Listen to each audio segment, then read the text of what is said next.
Ibn Arabi goes on to explain that animals perform many skillful deeds and construct marvelous things in a manner that suggests that they must be intelligent and rational. Yet, observers cannot perceive any sort of rational faculty. So they remain puzzled as to how animals can do such things.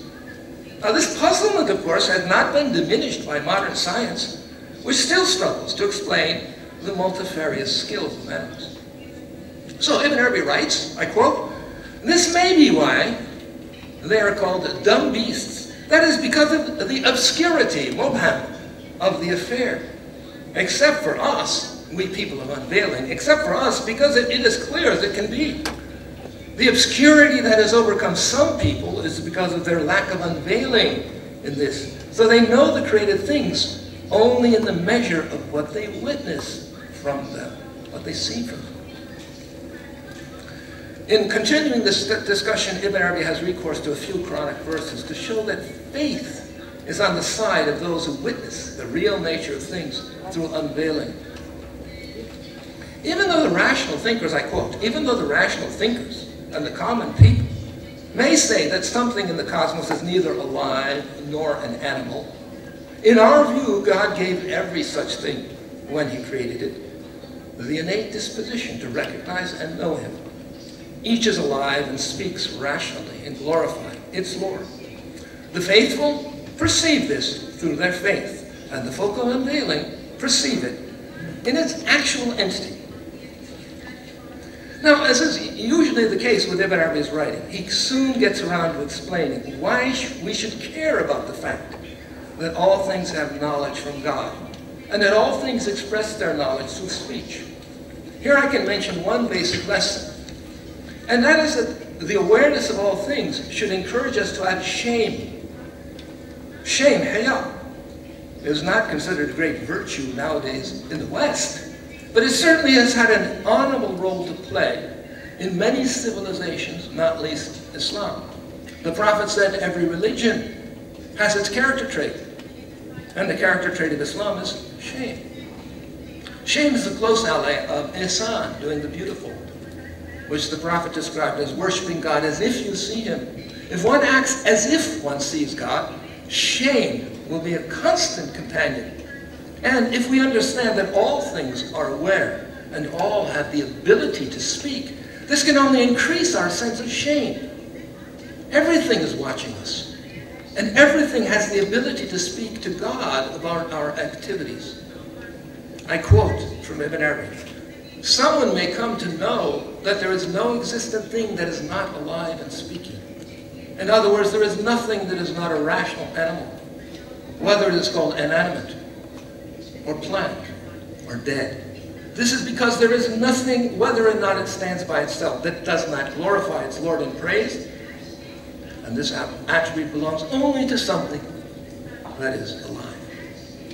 Now, once someone comes to witness the life of all things, he will be full of shame.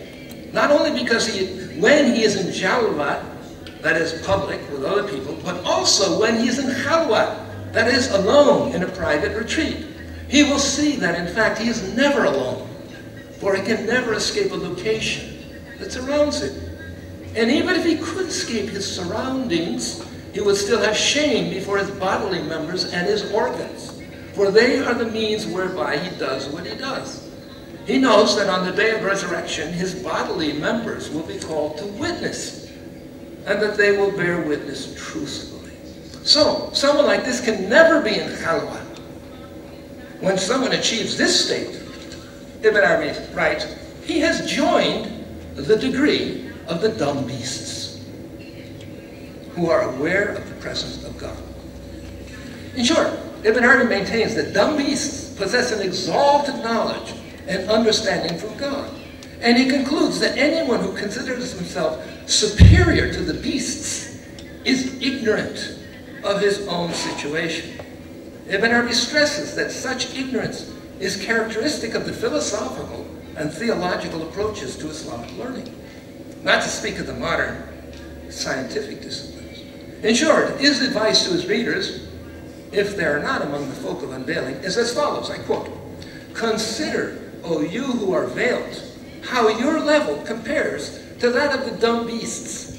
The dumb beasts recognize you. They recognize that to which your situation will go back, and they recognize that for which you were created. But you are ignorant of all this. Let me turn to a second topic that Ibn Arabi commonly addresses when he talks about animals. This is related to the specific divine name that exercises its sway over the 25th letter of the breath of the All-Merciful. This name is Al-Muzil, the abaser, which is typically contrasted with Al-Mu'izz, the exalted. People naturally assume that it is much better to be exalted than to be abased. But Ibn Arabi wants to show that animals who are ruled over by the name abaser have a much more exalted position with God than most human beings. This is precisely because animals gladly accept their abasement, whereas human beings tend to forget that they are nothing in the face of God. They always want to be something, so they seek exaltation. But by claiming to be what they are not, however, they fall into heedlessness and they rebel against their own God-given nature. Hence, the most exalted of all human beings in God's eyes are in fact those who are the most abased before Him.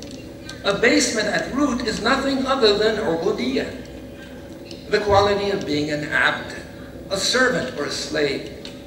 That is why in Ibn Arabi's reading, the most exalted of all human beings, the perfect human being, Al-Insan al-Kamil, is also called Al-Abd al-Kamil, the perfect servant, the most abased of all creatures before God. Now, in explaining the nature of abasement, Ibn Arabi returns to the Quranic notion of taskhir, subjection. God, inasmuch as He is the abaser, al-muzil, who subjects some creatures to other creatures.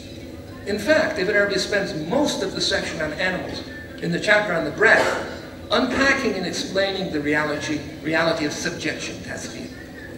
He begins the section like this. God says, we abased them, that is the cattle, to them. And some of them people ride, and some of them people eat. God also says, He subjected to you everything in the heavens and everything in the earth, all from Him. So animals are included in this. This is the ruling property of the name abaser in the cosmos. God made some of them subjected to others through the name abaser. God says He has elevated some of them over others in degrees, so that some of them may take others in subjection. He continues this discussion of subjection by pointing out that it is two-sided. In other words, when something is subjected to you, you are subjected to it. Ibn Arabi explains how this works with the example of a king and his subjects. The Quranic verse just cited says that God has elevated some over others with the degree, darajah, that has been given them. In the case of a king, God has given the king the degree of kingship. And this degree allows him to rule over others. The king subjects his citizens precisely because of the degree. And hence the citizens are abased before the king and must do what the king commands. However, it works the other way too. For, as Ibn Arabi says, among the divine names, the abaser rules over both sides. He writes, the degree of the citizens and the subjects requires that they subject the king to themselves. For the king must guard and defend them, fight against their enemies, judge disputes among them, and seek their rights, their haqq.